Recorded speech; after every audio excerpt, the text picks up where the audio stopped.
If you're thinking about a getaway sometime soon, you might be starting to stress about the impact of a routine change on your dog's separation anxiety, and especially if you've been hard at work doing separation anxiety training. Well, in this episode, I want to talk all about routine changes, how going away, how taking a break from training can affect our dogs, and what you do when you get back into the swing of things. Hello, and welcome to the Be Right Back Separation Anxiety Podcast. Hi, I'm Julie Naismith, dog trainer, author, and full-on separation anxiety geek. I've helped thousands of dogs overcome separation anxiety with my books, my online programs, my trainer certification, and my separation anxiety training app.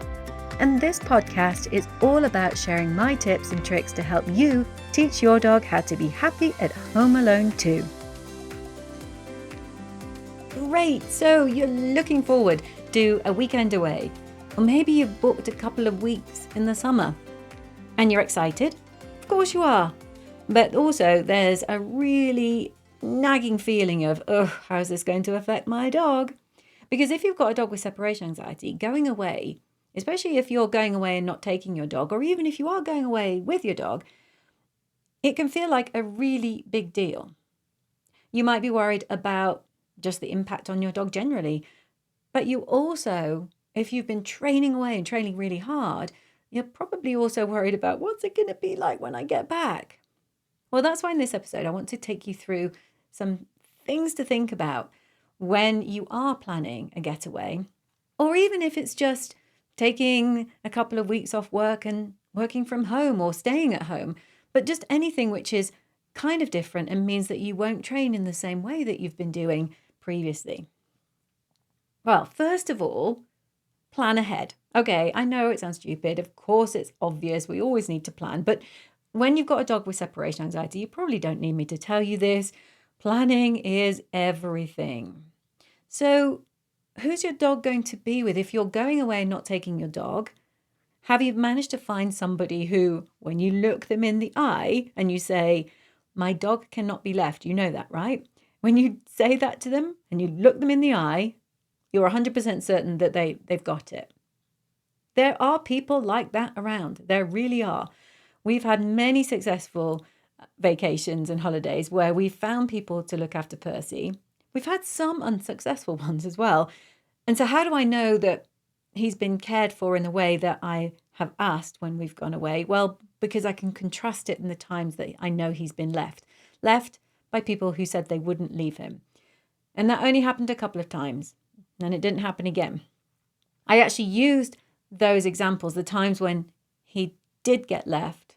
One was by a trainer who was somebody I thought I trusted and who said that I discovered later, said that they wanted to let him bark it out because they thought that that was what Percy needed. And when I came back from that trip, I just knew instantly. I didn't know what had gone on, but I knew something had gone on. So I use that story when I'm talking to house sitters or pet sitters to say, you know what? He's different. If he's been left, he's different. Now, okay, it's easier for me because I do separation anxiety training. So if I say that, they're probably going to believe me. But back then, when Percy was a baby, I wasn't. And I was still saying, I will know if you've left him. So it's really important to have that discussion. Be upfront with people about the fact that he can't be left, that your dog can't be left, and tell them what that entails. And tell them also the impact on your dog and how he'll be when you get back if they do leave him. I come across some horror stories of people who say, I left them with a sitter who said, when I got back, well, I only left him for half an hour here and there. And it's like, what part of don't leave my dog at all did you not get? So plan well ahead. Find somebody you really, really trust. I love, talking of trust, trustedhousesitters.com. That's always worked really well for me. But you will explore your own options too. But the main thing, of course, is that you're not going to find somebody last minute. So do your best to plan ahead because you're going to feel much better about everything when you find that person. Then don't worry. Oh gosh, it's really easy. When somebody tells you not to worry, power of positive thinking, as soon as you say don't worry, then then you're not going to worry, right? If I tell you not to worry, you'll not worry. That's just ridiculous. Of course it won't. Being told not to worry does not stop you worrying.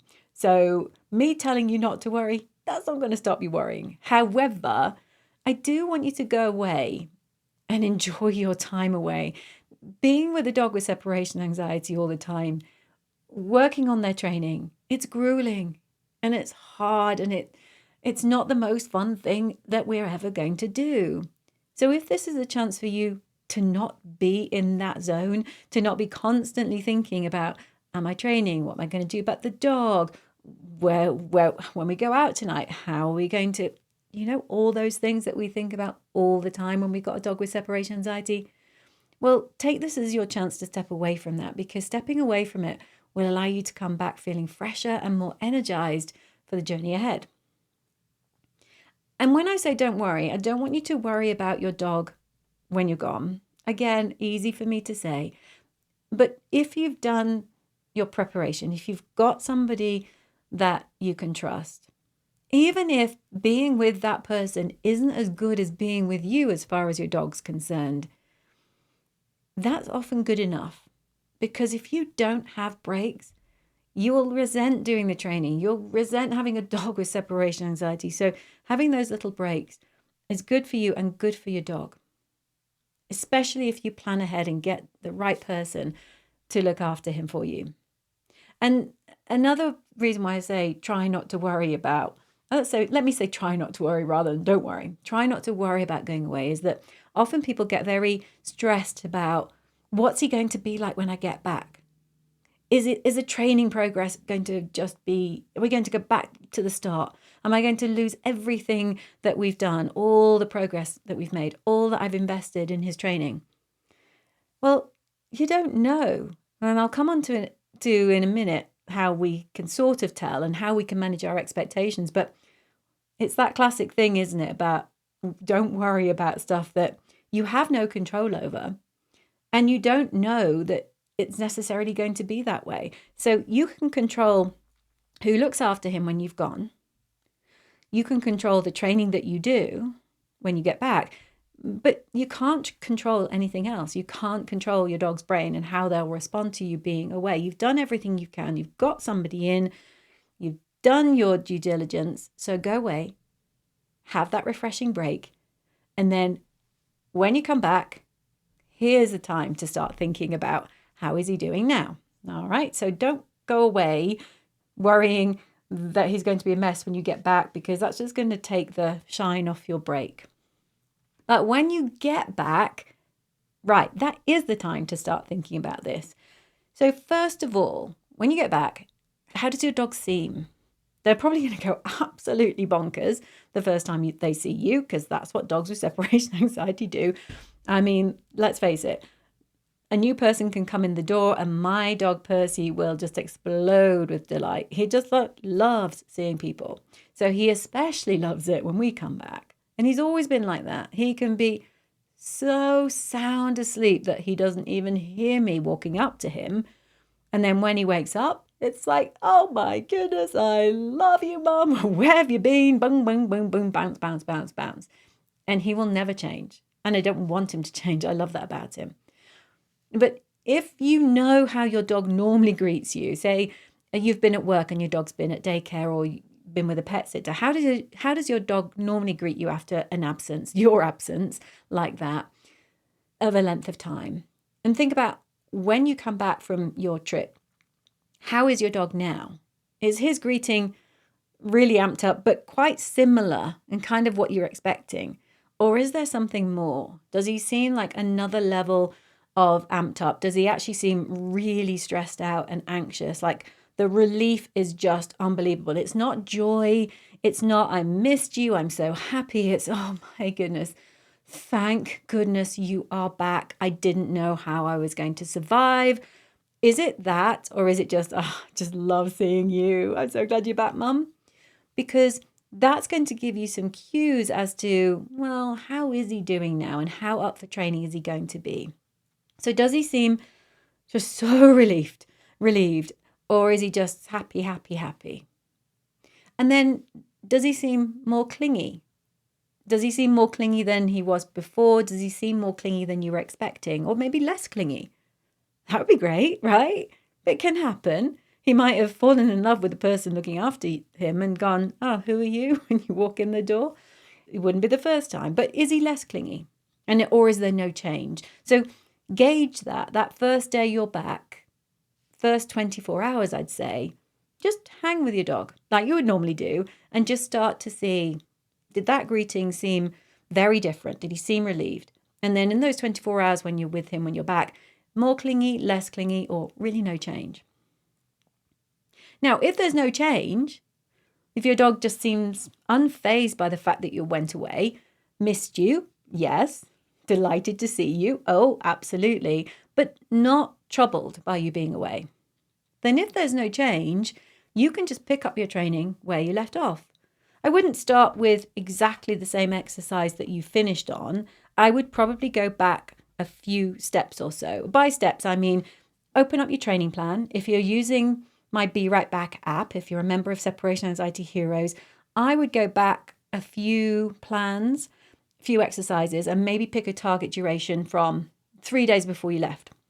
If you're doing all this on paper or on a spreadsheet, same thing. Just go back a little bit. Pick a target duration that's shorter than where you ended up before you went away. If that doesn't work though, and how will you know? Well, you know your dog well enough by now, and you'll know the signs of stress in your dog. But if you don't, and you're still finding your way through separation anxiety training, we're looking for a dog who maybe will follow us to the door, would be interested in us going to the door, but who isn't showing signs of anxiety, such as whale eyes, ears pinned back, panting, salivating, pacing around, running around, trotting around, freezing at the door rather than standing at the door. So can you see signs of anxiety when you do the training? If so, then that's your cue to actually go further back. And here's what I would say. If you're finding that you can't go back to where you were, or even a few days before, your target duration of a few days before you went away, then do what I call a door is a bore refresher course. And any dog, every dog, anytime we're working on separation anxiety, if in doubt, a door is a bore refresher course is a brilliant idea. It's just getting your dog very, very gently back into the game by saying, remember, when I go out, I come back. Because it could be that 2 weeks ago you went out of the door and you didn't come back, right? We had this agreement that when I go out, I always come back. Now, that might be 8 hours later. He's at home with a pet sitter, but you've gone out for 8 hours, but you come back and he knows that. But 2 weeks ago, you went out and you didn't come back. So he might just need a door is a bore refresher course, because that's going to get that association going of, oh, when you go out, you come back in again. So it gets that association fired up again. And if you come back and you find your dog is clingier than usual, or that greeting was so over the top and your dog was clearly so relieved to see you, not just happy, then for you, I would also say it could be a door is a bore refresher, or go right back with your target duration. Now, nobody likes it, and I totally understand when I say, take your target duration back to a much shorter time, because it makes you want to cry, because you think, oh my goodness, no, it's taken us forever to get to 7 minutes. Don't make me go back to a minute. But the thing you've got to remember is that when your dog can do 7 minutes, that learning is in your dog's brain. But sometimes things like going away, having time away from them, can disrupt that new learning, and they go back to an old association, an old way of thinking. So the 7 minutes is still there, but you have to get your dog back into winning sessions. So every session for a dog should be an easy session. It should be something that your dog can achieve. If 7 minutes is suddenly too difficult, then we have to find a time that your dog is going to ace. Or if it's door is a bore, we go back there. Because that, bizarrely, it seems weird, but that, going back to a short time that your dog can ace, is actually what gets that new learning triggered again, right? Because the new learning is being alone is safe. And you need to remind your dog of that. If he's forgotten when you went away. It seems like he's forgotten. He's just put that memory in a different part of his brain and he's using a different association. So we just dust off the new learning by going back to the first principles of it's okay when I leave, I come back. It's all safe. However, I know it's deflating. You've been away and you're thinking, oh, I wish I hadn't gone away now because just don't feel like we're just back to where we were. No, you're not. Because what you're going to do now is when you've got that shorter time or you're working on Dora Zabor, when you start to get a number of sessions strung together where your dog is acing things, you're not going to go back up to, say, that 7 minutes. Let's keep talking about, imagine you had 7 minutes. You're not going to go back to the 7 minutes in the same way that you first got there. Your steps will be bigger. But first of all, I really need you to get some successes under your belt after you've been away. All right, so have at least 3 sessions where your dog aces it. And then you can start to think about going up in bigger steps. If you're doing Dora Zabor, I'd want 3 sessions where your dog aces it, then go on to a shorter duration than you were on before. Then think about going back up to that previous target duration in bigger steps. If you're in my Separation Anxiety Heroes Club, in your app, that will mean once you've had 3 or 4 aced it sessions, go in and start putting some custom duration. So if the app is telling you to go up by 20 seconds, but you know that you're a long way off the target duration you were previously on before your vacation, you might put in a target duration that takes your time up by, say, a minute. So ignore the custom duration for a little bit. If you're not in my Separation Anxiety Heroes Club, that might mean nothing to you because you're not using my app. But if you're just using a worksheet or maybe my success tracker, then same principles apply. You're just going to think about a bigger step up in target duration than the increments you used to get there in the first place. All right, so do we feel like we've got a plan of action now? I hope so. Do you feel a little bit more comfortable about going away? Not as concerned? Well, a tiny little bit less concerned? Again, I hope so, because it's so important for you to go away and have a break. And the separation anxiety training can wait while you're away. And then when you get back, just follow these principles that I've set out here. And honestly, your dog hasn't forgotten. You're going to help your dog get back in the game. All right. Thanks for tuning in. I appreciate you listening because I know you've got a lot of options when it comes to podcasts.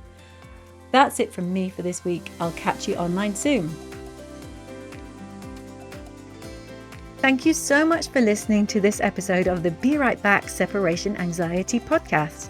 If you want to find out more about how I can help you further, head over to julienaismith.com. Meanwhile, if you enjoyed listening today, I would love it if you would head over to wherever you listen to your podcast and consider rating my show. Thanks so much. Good luck with that training and bye for now.